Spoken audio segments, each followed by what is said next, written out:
For a writer, only one form of patriotism exists: his attitude toward language. This profound statement by Joseph Brodsky, a man who understood exile and belonging in equal measure, invites us to explore the intricate relationship between a writer and their language. How can love for something as seemingly simple as words be equated with patriotism? The answer lies in understanding the profound connection between language and identity, language and creativity, language and the very essence of who we are. Join us as we delve into Brodsky's powerful words, uncovering the layers of meaning within and exploring the profound connection between a writer's patriotism and their love for language. Brodsky's words resonate deeply because they speak to the intrinsic bond between a writer and their language. It's more than just a tool for communication. It's the very fabric of their thoughts, the clay from which they mold their art. Imagine a sculptor and their marble, a painter and their canvas. For a writer, language is both the material and the instrument. It is the air they breathe, the lifeblood that courses through their veins. A writer spends countless hours meticulously crafting sentences, agonizing over word choices, all in pursuit of capturing the essence of an idea, a feeling, a moment. This intimate dance with language, this wrestling with words, forges a bond that is profound and unbreakable. It's this bond that allows a writer to breathe life into characters, to transport readers to distant lands, to evoke emotions that resonate deep within the soul. And it's this bond that makes language so much more than just a collection of words. It becomes a sacred space, a homeland for the writer's heart and mind. Think of the writer painstakingly searching for the perfect word, the one that will unlock the heart of their story. That search is an act of love, a testament to the sacred bond they share with language. It's in the nuances, the subtle shifts in meaning, the rhythm and flow of words that a writer truly finds their voice. And it's through this voice that they connect with readers, transcending borders and cultures, forging connections that reach across time and space. Brodsky understood this connection deeply. Exiled from his homeland, he found solace and strength in the Russian language. It became his refuge, his connection to his roots, his unyielding companion. This, then, is the essence of Brodsky's statement.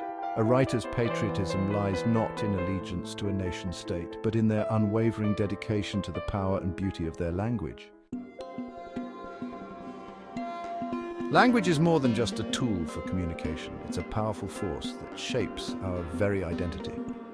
From the moment we're born, we're immersed in a world of words, each one carrying a history, a culture. For a writer, this influence is profound. The language they write in becomes the lens through which they view the world. Think of a writer who grew up speaking a language steeped in poetry and metaphor. Their writing reflects this lyrical sensibility, their words imbued with musicality. Or consider a writer whose language is direct and precise. Their writing will be characterized by clarity and precision. Language shapes how we express ourselves, think, and perceive the world. It's the foundation of our cultural identity. For writers, this connection is especially profound. Their language is a reflection of their heritage and unique perspective. It's through language that writers connect with their cultural heritage. Even when writing about universal themes, a writer's language adds depth and richness to their storytelling. This deep connection is why translation can be challenging. It's about capturing the essence of the original text linked to its language. Language connects us to our roots and shapes our understanding of the world. It's a testament to the power of language to make us who we are.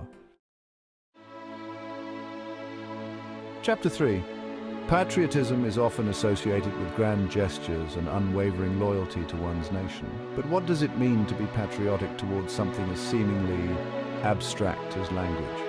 For Brodsky, a writer's patriotism is revealed in their unwavering dedication to their craft, their commitment to wielding language with precision, clarity, and beauty.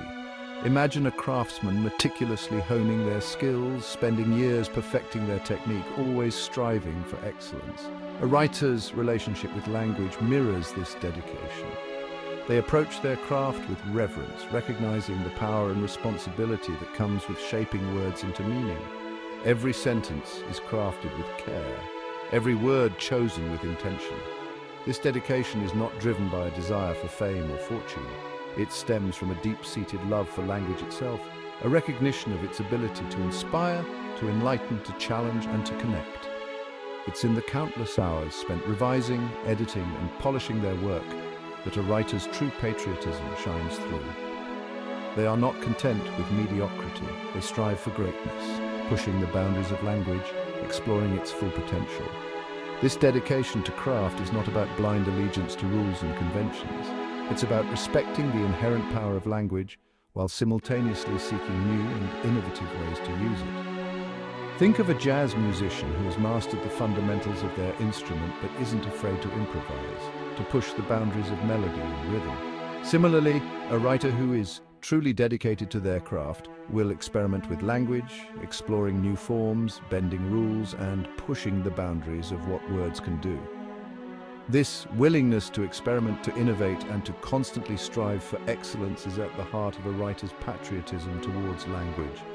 It's a testament to their belief in the transformative power of words and their commitment to using language to its fullest potential.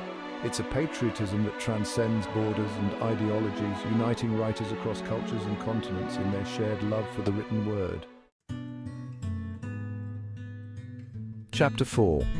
The concept of patriotism towards language might seem unusual at first. We typically associate patriotism with a love for one's country, its land, its people, its history. But Brodsky challenges us to see language as more than just a tool for communication. He asks us to consider it as a living, breathing entity imbued with the spirit of a people. Imagine a language as a vast tapestry woven from countless stories, poems, songs, and conversations. Each word carries the echoes of generations past, the wisdom and experience of a culture. To love a language is to love its people, cherish their history, and celebrate their triumphs. It's a patriotism that transcends boundaries, uniting individuals through shared heritage.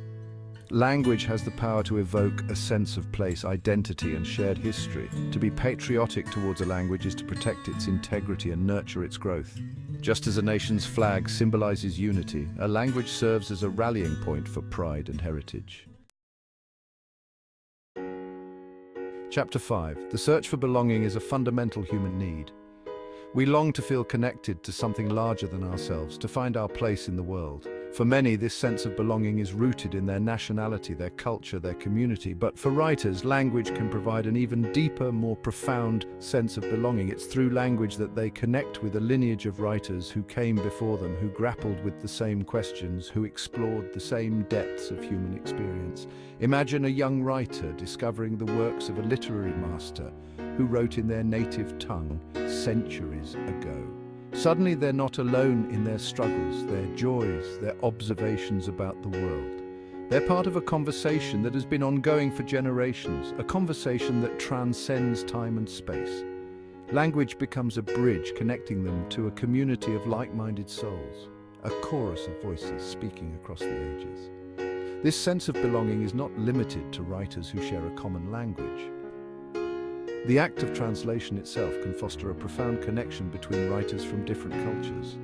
Translators take on the daunting task of bridging linguistic and cultural divides, striving to make the beauty and wisdom of one language accessible to speakers of another.